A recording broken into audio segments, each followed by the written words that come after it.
accidental. 3. Countdown drops, add pressure, a date, a promise. 4.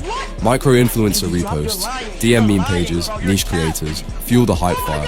5. Reaction bait, post content designed to get opinions. Is this the next Ash? It's not about being big, it's about making people feel like something big is happening. Comment hype to join the waitlist of my upcoming exclusive school community launching this July. Here's one of the fastest ways to put your music in front of your target audience. Okay, so here's how the method works. As you guys can see, I have 228,000 followers. I'm not an artist, but I do this for a lot of artists, but this also works for pretty much any industry. So essentially what you want to do if you're promoting a song is you want to go on Instagram, TikTok, or any one of these platforms, and you want to post content organically about your song. So let's just say you post 5 videos about your song, 10 videos about your song. What you're going to want to do after you post all those videos is go through the analytics to see which one of these posts has the most traction and most conversions. If you go to view insights on any post, it will show you how many people clicked your link in bio, how many people followed you. You're going to want to find the post that has the most link clicks and most follows.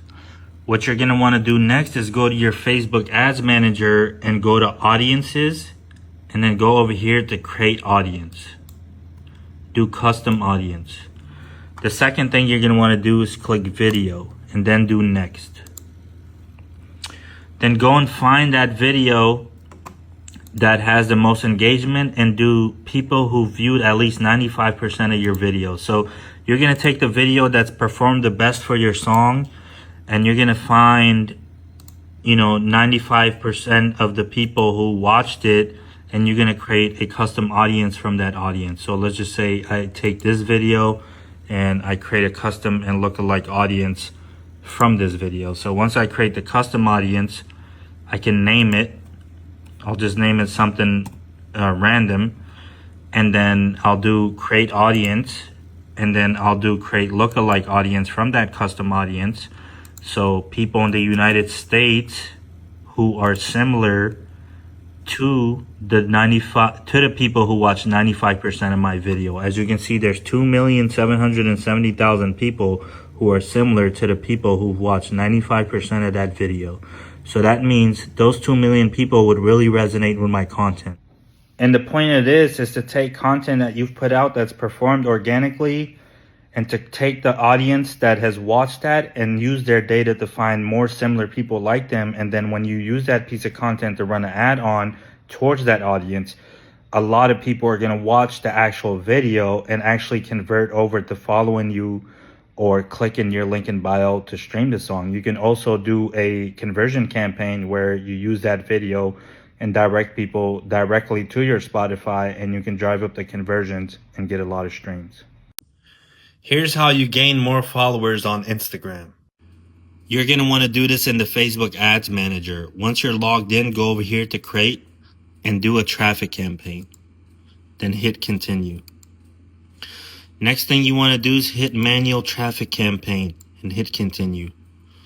Next thing you want to do is name your campaign, and then go over here to Budget and do Campaign Budget, and then pick a daily budget and then do Next. Once you're on this page, you just have to name your audience and then go over here to conversion location and choose Instagram or Facebook, and then find your Instagram and Facebook profile. Make sure you're doing the right one. There you go. And then what we're going to do is turn off the Facebook page, so we're only running on Instagram. Next thing you want to do is your budget and schedule. Choose a start and end date. Next thing you want to do is scroll all the way down to where it says Advantage Plus Audience, and do switch to Original Audience and do use Original Audience. Next thing you want to do is choose the locations you want to target, the age ranges you want to target, the genders, and then go over here to the interest and target any artist's audience that you sound like. Once you do that, all you have to do is switch from all languages to English, and then go to placements and do edit on placements, so you can do manual placement campaigns. Manual placements, and then turn off Facebook. Then go over here and you just want to run Instagram feeds, Instagram Explore, Instagram stories, turn that off. turn this off and just leave Instagram Reels on, and then turn off everything else. So just these 3 placements. Once you do that, do continue.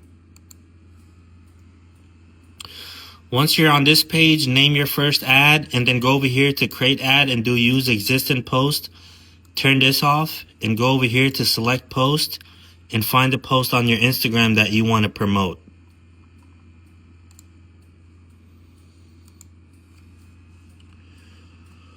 Once you do that, you're essentially done, and you just have to press publish, and then you can start the campaign. But something else you can do is go over here to where it says audiences, where your first audience, and duplicate the audience and create a second audience where you target different artists' audiences.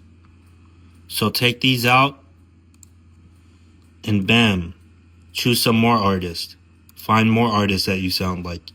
And then duplicate it again and try to test out 3 different audiences with multiple ads. So I can give you the play to like sell out of everything. It's really easy. So the coaches have to wear it first, and then you post in the Facebook group or wherever you guys have like a community. They vote on design and or color. So when they vote on it, they're like already committed to actually buying it. So literally you can make like 2 different designs of the same color and be like, hey, I need your help, vote, A or B. And then it's like comments. It doesn't matter which one you go with, they've committed to like being part of this process. Yeah. And then if you get like 50 comments, only buy 20. Like you make the supply and demand really like different. This way when you release it, it's like one of a kind, never doing this design again. We have 20. And then when you release it in the Facebook group, my favorite thing, like comment, charge my card to buy one. And then they go, charge my card, they comment, charge my card. And then in like 30 seconds, it's sold out. Then you go sold out and turn off comments. And they go, and that's how you create like supply and demand economy inside the gym. But you always have to sell out in seconds as opposed to sell the most. Because then they always want the next thing. What I would do if I had $1,000 marketing budget. The first thing I would do is create a playlist in which you base around your niche or interest related to your music. For example, if you made gaming music or spiritual music, you want to make a playlist based around that specific interest, and you want to put your songs at the top of that playlist.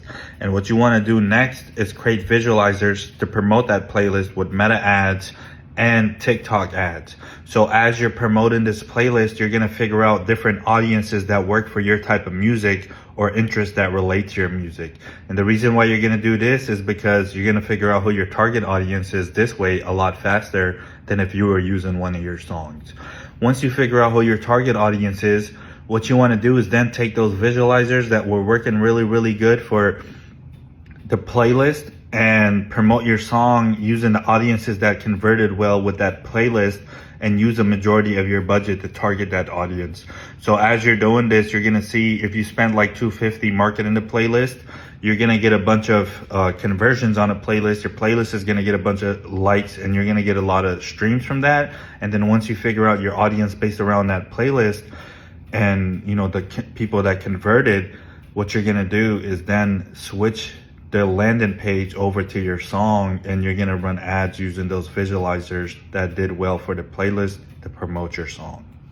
Here's a quick YouTube trick that will get you more views. Something you can do on YouTube is essentially search any topic. So if your music relates to fitness or motivation or video games, you can go over here and you can search up whatever that interest is. For example, fitness. And then you can go over here to where it says filters and do channel. And you'll see all the channels that are based around fitness. And something you can do is essentially reach out to these people, because they all have their emails in their bios. And you can essentially reach out to all of them, especially these creators right here that have like a little amount of followers. Tell them, what they would want in return to get your music in the background of their videos. And tell them to leave your link to the song in the description of the videos. So essentially, you'll just go and reach out to as many creators as possible and just try to get them to put your music in the background of their videos.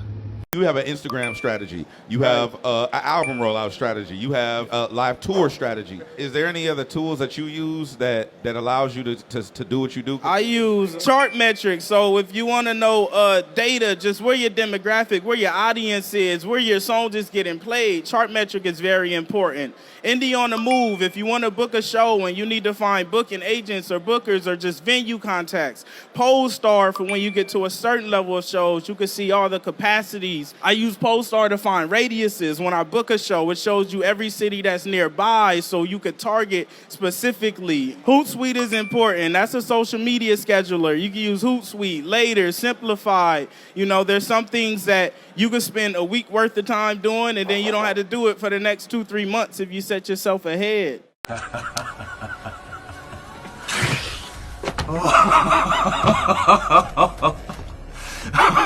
Labels don't want you to know these secrets they use to make songs blow up. Most songs you think blew up were engineered behind the scenes. Let me show you how. Charlie XCX's Brat memes flooding TikTok before the album dropped. Gracie Abrams, Taylor Swift collab drops before the buzz hits. Labels don't hope for virality, they create it. Here's how they do it. 1. Paying micro-influencers to casually post the song. 2. Seed memes that spread for free. 3. Plant emotional stories to trigger attachment. When you see a song 5 times from random people, your brain thinks it's already a hit. Familiarity equals fame. Virality isn't magic, it's strategy. Share it to your artist friends.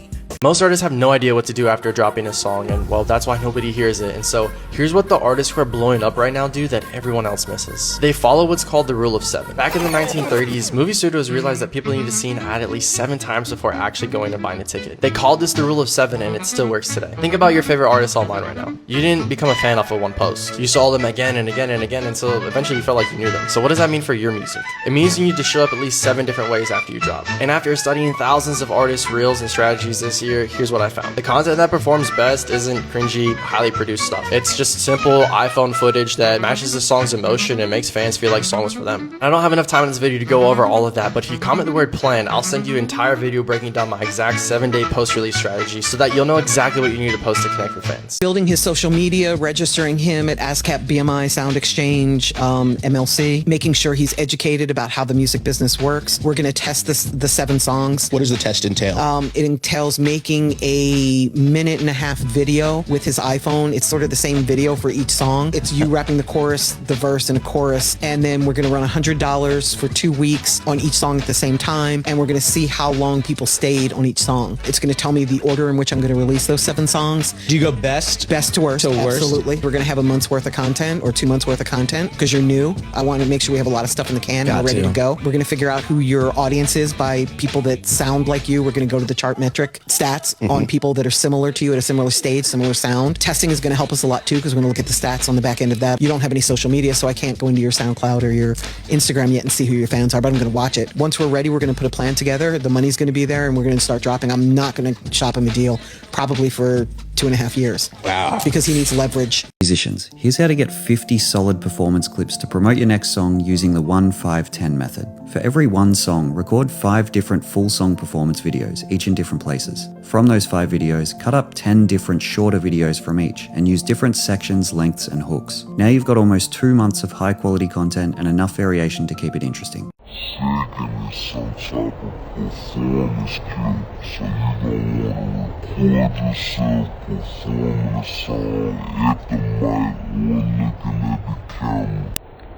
Third option, we got a quote with some B-roll, so this how you can combine the 2, right? You get you a slow-mo clip, or really you just doing anything in the studio, and then you can either tweet or make a story, and clip 4 is a behind the scenes video.